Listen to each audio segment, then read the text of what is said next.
Australia, England, France, Canada જેવા બધા દેશો ભેગા થઈને કહે છે કે ઇન્ડિયા ઇઝ ધ બેસ્ટ. અને એમાં પણ અમેરિકા કહે છે કે 2050માં ભારત દુનિયાનો પહેલા નંબરનો દેશ હશે. અને આ દેશ જેને સુપર પાવર કહેવાય એવો દેશ હશે. અને તમે લોકો, તમારા જેવડા છોકરા છોકરીઓ જે અત્યારે સ્કૂલ કોલેજમાં ભણે છે એ લોકો ભેગા થઈને આ દેશને સુપર પાવર બનાવશે. કટારિયાથી કરી અને દિલ્હી સુધી આખો દેશ સુપર પાવર થવાનો. ક્યારે થશે? અત્યારથી તમે એનું વિચાર કરવો શરૂ કરી દેશો. અત્યારથી હમણાં સામે જેમ લખ્યું છે કે મહાન વિચાર કરો. મહાન વિચાર એટલે કાંઈ અદભુત વિચાર નહીં. મહાન વિચાર એટલે પ્રગતિ કેમ કરવી, અને એ પ્રગતિ કરવામાં હું શું કરી શકું. બીજા જે કરી, નરેન્દ્ર મોદીને જે કરવું એ કરે, ગુજરાતના મુખ્યમંત્રીને જે કરવું એ કરે, રાજેશભાઈને જે કરવું એ કરે, પણ વોટ કેન આઈ ડુ?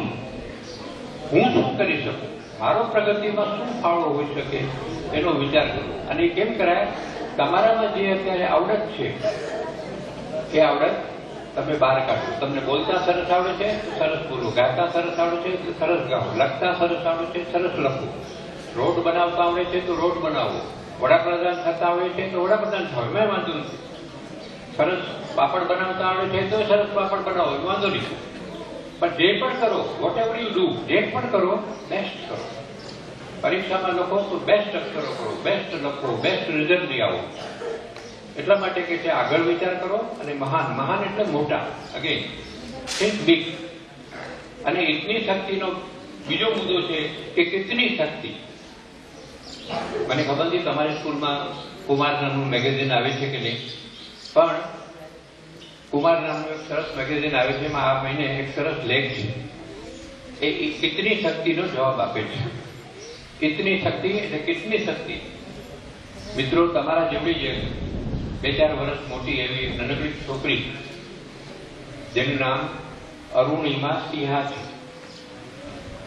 નાનકડી છોકરી જે સ્પોર્ટ્સ પર્સન હતી, રમતગમતની ખેલાડી હતી, અને પોતાના ગામથી દિલ્હી રમવા જતી હતી. ટ્રેનમાં બેઠી હતી, રાત્રે જતી હતી ત્યારે અચાનક ટ્રેનમાં લૂંટારા ચડ્યા. બરાબર સાંભળજો, કેટલી શક્તિ. લૂંટારા ચડ્યા અને બધાને લૂંટવા માંડે. એમાં અરુણિમા કાંઈક ગાળામાં હારબાર કર્યો હશે, એનો ખેંચવા ગયો. પણ આ અરુણિમાએ એનો વિરોધ કર્યો કે હું તને મારા પાસેની વસ્તુઓ નહીં દઉં. એટલે લૂંટારા એને ધક્કો માર્યો અને દોડતી ટ્રેનમાં અરુણિમા જમીન ઉપર ફેંકાઈ ગઈ. ફેંકાઈ ગઈ એટલે કેવી ફેંકાઈ ગઈ કે એનો એક પગ, પાટાની 2 લાઈન હોય, એક આમ જાતી હોય ને એક આમ આવતી હોય, 2 પાટા હોય. તો અરુણિમા સિંહમાં જે પાટા ઉપર રેલ જાતી હોય એના સામેના પાટામાં પડી ગઈ અને એનો એક પગ પાટા ઉપર આવી ગયો અને પેલી ટ્રેન હાલી ગઈ. હું જઈ ગઈ તો શું કરું? હજી ત્યાં વિચારે ત્યાં સામેના પાટા ઉપરથી બીજી ટ્રેન આવી અને એના પગને કચડીને હાલી ગઈ. ખલાસ થઈ ગયો એનો પગ, ચીસ ન પાડી શકે એવી એની હાલત થઈ ગઈ. અને એ વખતે તો રાત હતી, મધરાત હતી, કોઈને કાંઈ ખબર નહોતી કે શું થયું છે. ટ્રેન તો હાલી ગઈ. અને બાકીની અડધી રાતમાં જે પાટા ઉપર અરુણિમા સિંહાનો પગ પડ્યો હતો, ડાબો કે જમણો, એ પાટા ઉપરથી 5-6 કલાકમાં 50 ટ્રેન પસાર થઈ. કલ્પના કરો, એક કુંબળા 18-19 વર્ષના છોકરીના પગ ઉપર 50 ટ્રેન પસાર થઈ ગઈ. શું હાલત થઈ હશે નહીં? કલ્પના કરો. આપણે કલ્પનામાં ધ્રુજી જશે. ત્યારે એના તો પગ ઉપર પડી ગઈ, લગભગ બેભાન થઈ ગઈ, પગ છોદા ઉડી ગઈ. સવારે કોઈ ત્યાંથી પસાર થયા 2-4 જણા ગામડિયાઓ, અહીં એની નજર પડી અને હાંફળા થઈ ગયા અને એને ઉપાડી અને ગામની હોસ્પિટલમાં ઉપાડી ગયા. ગામની હોસ્પિટલના ડોક્ટરે કીધું કે અમારું આ કામ નથી, અહીંયા લઈ જાઓ. એટલે એની બાજુની શહેરની હોસ્પિટલમાં લઈ ગયા, નાની હોસ્પિટલમાં.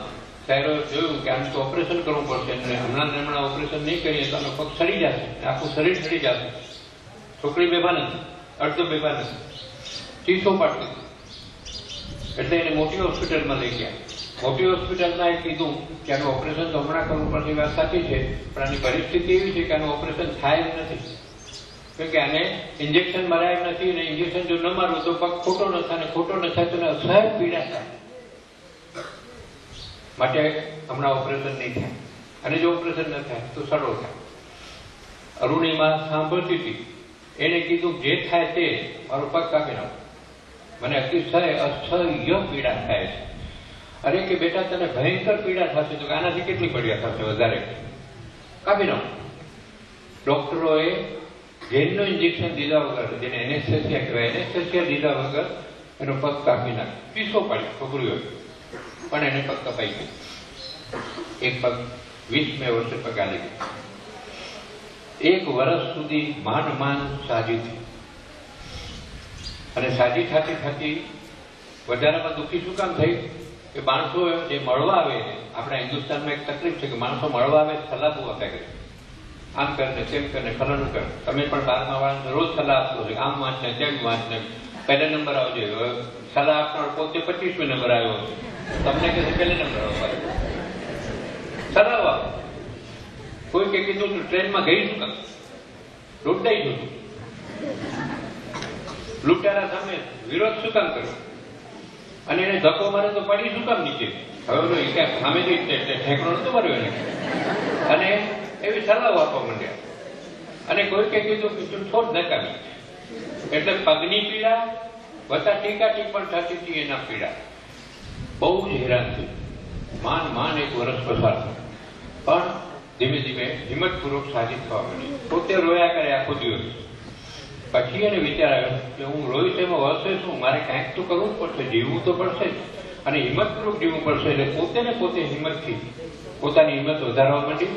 અને સદભાગ્યે 12 મહિના પછી એક સંસ્થાએ એને નવું કૃત્રિમ પગ કહેવાય જેને ફૂટ આપ્યો, અહીં ફૂટ લગાડ્યો. પછી એને વિચાર આવ્યો કે હવે મારે શું કરવું. બધા કે તું હવે બેઠી ખુરશીમાં હાલી તો શકીશ નહીં, તું લંગડી તો લંગડી, આવી છો તેવી છો, સલાહ આપ્યા કરે, ટીકા કર્યા કરે. જેમ ટીકા કરે તેમાં છોકરી મજબૂત થતી જાય કે હવે આ ટીકા કરનારાઓને હું બતાવી દઉં કે ઇતની શક્તિ છે મારામાં, ઇતની નહીં ઇતની. મન કા વિશ્વાસ કમજોર જેનો હતો એ મજબૂત થવા માંડ્યો, લોખંડી બંધ થઈ ગયું. અને એને નક્કી કર્યું કે કાંઈક કરીને આ બધા ટીકાકારોને મોં બંધ કરજો. પણ શું કરવું એને સમજણ નહોતી પડતી. ત્યાં એક દિવસ અચાનક છાપું વાંચી ગયું, અને છાપામાં ફોટો આવ્યો. કેટલા જણાએ હિમાલયનું શિખર કયું એવરેસ્ટ સર કર્યું.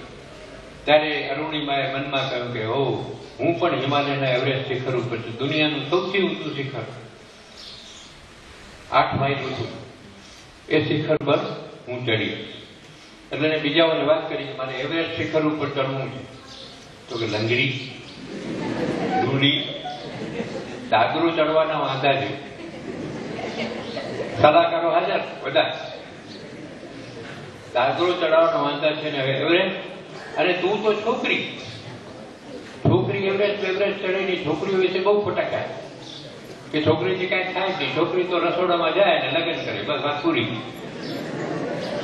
વહી ટીકાઓ શરૂ થઈ ગઈ, પણ જેમ ટીકા તેમ મજબૂત, હું કરીશ ને કરીશ. છેવટે એને તે જ વખતે હિન્દુસ્તાનની એક છોકરી એવરેસ્ટ ઉપર ચડી આવી હતી, નામ તમને કદાચ ખબર નહીં હોય, બચેન્દ્ર પાલ કરીને.